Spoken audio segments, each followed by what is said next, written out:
오늘 우리가 함께 좀 깊이 파헤쳐 볼 이야기는요. 한 투자자의 아주 솔직한 질문에서 시작됩니다. 모든 게 끔찍하게 보일 때 어떻게 하던 대로 계속할 수 있나요? 바로 이 질문이에요. 이게 올라온 곳이 레딧이라는 온라인 커뮤니티의 보글헤드 게시판인데요. 아시는 분들은 잘 아시겠지만 이 보글헤드는 저비용 인덱스 펀드로 아주 길게 또 꾸준히 투자하는 어떻게 보면 굉장히 원칙적인 투자자들의 모임이잖아요. 네, 그렇죠. 근데 이 질문을 올린 분도 마찬가지인 거예요.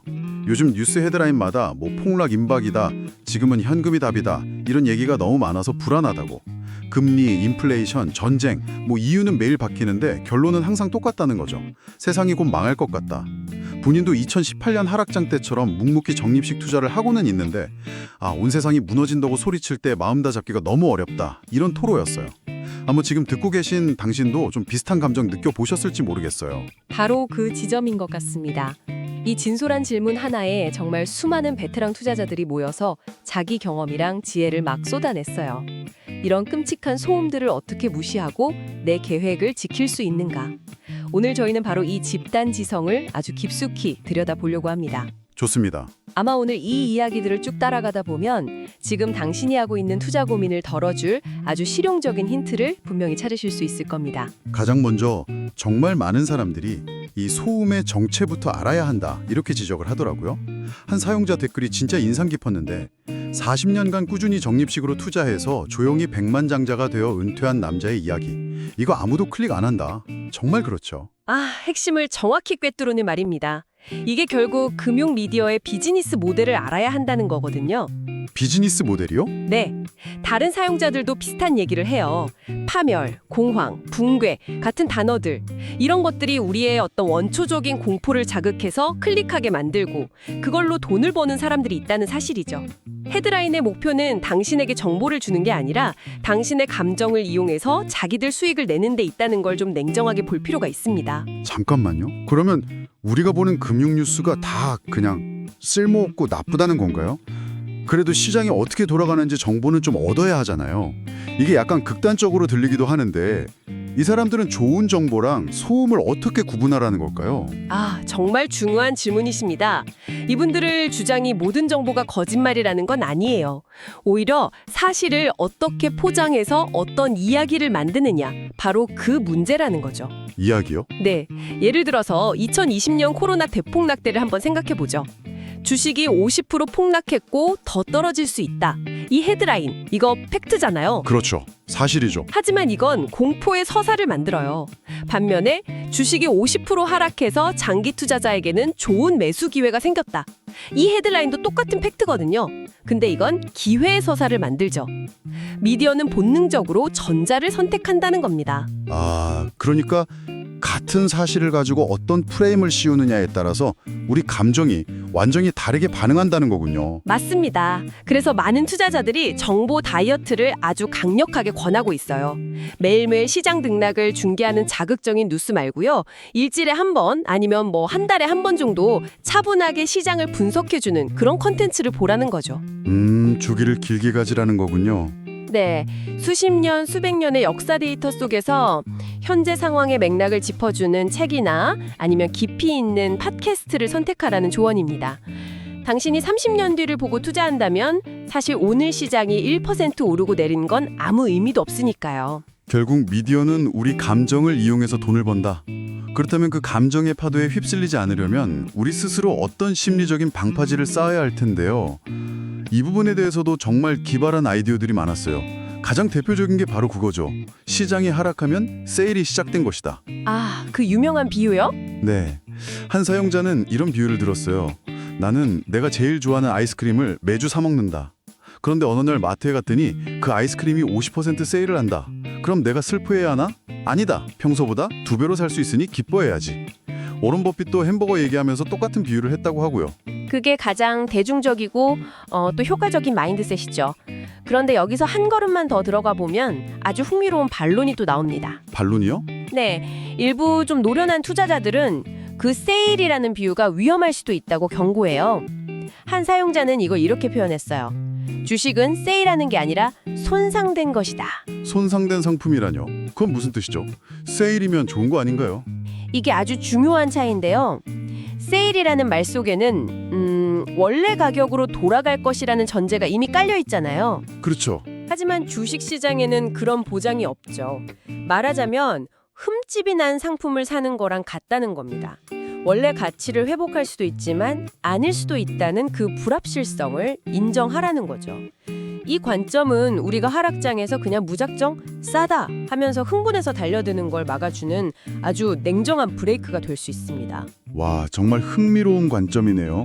세일이라는 생각은 공포를 이기고 꾸준히 사게 만드는 어떤 동력이 되고, 손상된 상품이라는 생각은 또 과도한 낙관을 경계하고 리스크를 잊지 않게 해주는군요. 바로 그겁니다. 어느 한쪽이 정답이라기보다는 이 두 가지 관점의 균형이 중요하겠어요. 맞습니다. 자신에게 맞는 심리적 도구를 찾아서 감정적인 매도, 또 비이성적인 매수를 모두 피하는 게 핵심이죠. 여기서 근데 더 극단적인 방법도 있었어요. 더 극단적인 방법이요? 네. 한 투자자는 이렇게 말합니다. 나는 투자 계좌로 돈을 옮기는 그 순간 그냥 그 돈은 내 인생에서 사라졌다고 생각한다. 잃어버렸거나 불태워버렸다고 여긴다. 하하. 이렇게 생각하면 계좌 잔고가 반토막이 나도 아무렇지도 않다는 거예요. 어차피 없는 돈이었으니까. 그러다 나중에 오르면 그냥 길에서 돈 주웠네 하는 딱 그 정도의 감정만 느낀다고 합니다. 이야, 정말 대단한데요. 감정을 차단하는 가장 확실한 방법일 수도 있겠네요. 그렇게 마음을 다잡는 것도 중요한데 결국은 행동으로 옮겨야 의미가 있잖아요. 그냥 보지 마라 같이 아주 단순하면서도 가장 실천하기 어려운 조언들이 많이 나왔습니다. 맞아요. 그게 제일 어렵죠. 계좌를 자주 열어보지 마라. 뉴스를 끊어라. 주식 얘기하는 소셜미디어를 삭제해라. 정말 직설적인 조언들이 많았어요. 2008년 금융위기 때 이야기가 특히 기억에 남는데요. 한 사용자는 당시에 해외 오지에 살고 있어서 시장이 어떻게 돌아가는지 전혀 몰랐다고 해요. 아, 강제적으로 멀어졌군요. 네. 몇 년 뒤에 돌아와서 계좌를 열어보고 깜짝 놀랐다는 거죠. 본인은 정말 아무것도 안 했는데 자산이 엄청나게 불어 있어서요. 그때 공포에 질려서 돈을 뺐다가 다시 들어가지 못한 주변 사람들 얘기를 들으면서 그 무관심이 얼마나 큰 행운이었는지 깨달았다고 합니다. 그 경험담 속에 사실 행동경제학의 아주 중요한 원리가 숨어 있습니다. 근시안적 손실 회피라는 개념인데요. 말이 좀 어렵네요. 네, 말이 좀 어렵지만 간단합니다. 사람들은 이익에서 얻는 기쁨보다 손실에서 느끼는 고통을 훨씬 더 크게 느끼거든요. 그런데 계좌를 자주 들여다볼수록 단기적인 손실을 목격할 확률이 높아지겠죠. 아, 그렇겠네요. 그 작은 고통들을 계속 쌓이면 결국 이성을 잃고 일단 팔고 보자는 잘못된 결정을 내리게 되는 겁니다. 실제 연구 결과들을 봐도 투자 성과는 계좌를 덜 자주 확인하는 사람일수록 더 높게 나와요. 와, 과학적으로도 증명된 이야기였군요. 보지 않는 것이 최고의 전략일 수 있다니. 그래서 많은 분들이 자돈화를 해결책으로 제시합니다. 감정이 끼어들 틈을 아예 원천적으로 차단하는 거죠. 시스템을 만드는 거군요. 그렇죠. 급여일에 맞춰서 자동으로 일정 금액이 인덱스 펀드로 이체되도록 설정하고 관련 앱 알림은 그냥 다 꺼버리는 겁니다. 한번 설정해두면 그 다음부터는 신경 쓸 필요가 없는 시스템을 만드는 거죠. 자신의 그릇을 아는 것도 중요하겠어요. 만약 지금 너무 불안하다면 애초에 내가 감당할 수 있는 것보다 더 위험하게 투자하고 있다는 신호일 수 있다. 이런 지적도 있었거든요. 아, 그것도 정말 중요한 포인트입니다. 은퇴가 30년 남은 사람하고 3년 남은 사람의 전략은 당연히 달라야겠죠. 맞습니다. 59세라고 밝힌 한 투자자의 사례가 아주 좋은 예시예요. 이분은 최근 시장 변동성이 너무 크게 느껴져서 포트폴리오의 일부를 물가 연동 채권, 그러니까 팁스로 옮겼다고 해요. 그랬더니 마음이 훨씬 편안해졌다고 합니다. 아, 팁스. 물가 연동 채권이라고는 하는데 그게 정확히 어떤 역할을 하는 건가요? 말 그대로 물가가 오르면 채권의 원금도 같이 늘어나도록 설계된 국채입니다. 그래서 인플레이션 시기에 내 돈의 가치를 지켜주는 좀 방어적인 역할을 하죠. 주식처럼 큰 수익을 기대하긴 어렵지만 대신 포트폴리오의 안정성을 크게 높여줍니다. 이분처럼 자기 나이랑 상황에 맞게 자산 배분을 조정하는 것만으로도 심리적 안정감을 찾을 수 있는 거죠. 그렇군요. 또 투자 정책 선언서를 작성해 보라는 조언도 있었는데 이건 좀 생소하네요. IPS라고 하던데. 네, 이건 조금 더 전문적인 방법인데요. 뭐 어렵게 생각할 필요는 없습니다. 말하자면 시장이 미쳐 날뛸 때 이성적인 나를 붙잡아줄 자기 자신과의 계약서 같은 거예요. 계약서요? 네, 나는 어떤 목표를 위해 투자하며 어떤 자산에 얼마의 비율로 투자할 것이고 1년에 한 번만 리밸런싱하며 시장이 폭락해도 절대 팔지 않겠다. 이런 원칙들을 미리 문서로 명확하게 정해두는 거죠. 감정이 이성을 지배하려고 할 때 이 문서가 아주 강력한 닻이 되어줍니다. 그렇게 마음을 다잡는 심리적 도구, 그리고 행동을 통제하는 시스템을 갖췄다고 해도 이 모든 걸 지탱하는 어떤 근본적인 믿음이 없으면 소용이 없을 것 같아요. 결국 모든 조언은 한 가지로 모아지더라고요. 줌아웃, 시야를 넓혀서 장기적으로 보라는 것이죠. 네, 한 사용자가 1987년 블랙 먼데이, 2000년 닷컴 버블 붕괴, 2008년 금융위기, 2020년 코로나 사태를 쭉 나열하면서 이렇게 말했어요. 매번 하늘이 무너지는 것 같고 전문가들은 하나같이 이번엔 다르다고 외쳤지만 결국 아무것도 다르지 않았다. 이 한마디가 모든 걸 요약해줍니다. 주식시장은 걱정의 벽을 타고 오른다는 격언도 있잖아요. 생각해보면 시장이 늘 좋아 보이고 장밋빛 전망만 가득할 때만 투자한다면 우리가 투자할 수 있는 날이 거의 없을지도 몰라요. 역사적 데이터가 바로 그 사실을 증명하죠. 2009년 3월 5일자 금융뉴스 헤드라인별을 한번 찾아보세요. 다우지수 6,000선 붕괴, 끝나지 않는 악몽, 이런 기사들로 도배가 되어 있었어요. 정말 세상이 끝날 것 같은 분위기였죠. 그랬었죠. 그리고 바로 이틀 뒤인 3월 9일 시장은 역사적인 대반등을 시작했습니다. 그 누구도 예측하지 못했죠. 와, 정말 소름이 돋네요. 가장 암울할 때가 바닥이었다는 거군요.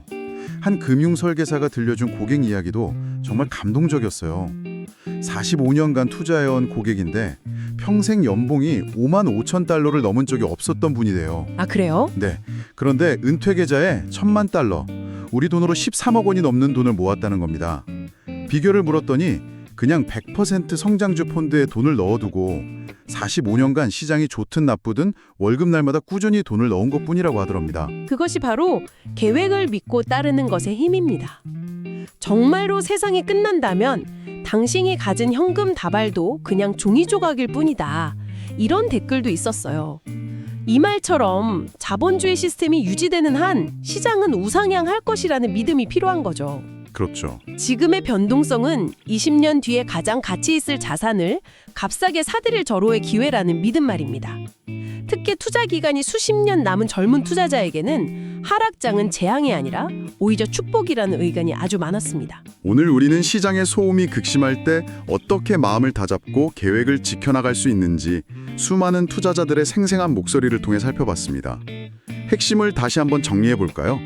첫째, 뉴스의 자극적인 헤드라인은 당신을 위한 조언이 아니라 그들의 수익을 위한 미끼임을 인지하는 것. 둘째, 지금은 세일 기간이라거나 이 돈은 이미 사라진 돈이라는 식으로 하락장을 긍정적으로 혹은 초연하게 바라볼 자신만의 심리적 프레임을 만드는 것. 셋째, 계절을 자주 보지 않고 투자를 완전히 자동화해서 감정이 개입될 여지를 원천 차단하는 실질적인 시스템을 구축하는 것. 그리고 마지막으로 단기적인 등락 그래프에서 눈을 떼고 수십 년짜리 장기 그래프를 보면서 역사와 자신의 계획을 믿고 묵묵히 나아가는 것입니다. 자, 여기서 당신께 마지막으로 생각해 볼 질문 하나를 던지면서 마무리하고 싶습니다. 오늘 우리가 살펴본 대부분의 조언은 시장의 소음에서 완전히 벗어나라고 말합니다. 그런데 한 사용자는 조금 다른 해법을 제시했어요. 어떤 해법이죠? 아주 소액만 넣어둔 별도의 계좌를 하나 만들어서 그 안에서 사고 팔고 싶은 유혹, 그러니까 가려움을 해소한다는 겁니다. 일종의 놀이터 계좌를 만드는 거죠. 이렇게 하면 자신의 핵심 장기 투자 계좌는 절대 건드리지 않게 되는 안전장치가 된다고요. 과연 그럴까요? 당신의 투자 불안감을 해소하기 위해 이렇게 통제된 작은 놀이터를 만드는 것이 현명한 전략일까요? 아니면 한번 무너뜨리면 걷잡을 수 없는 원칙의 첫 번째 균열이 될까요? 이 질문에 대한 답은 아마 당신의 성향과 원칙 그리고 자기 통제력에 달려 있을 겁니다.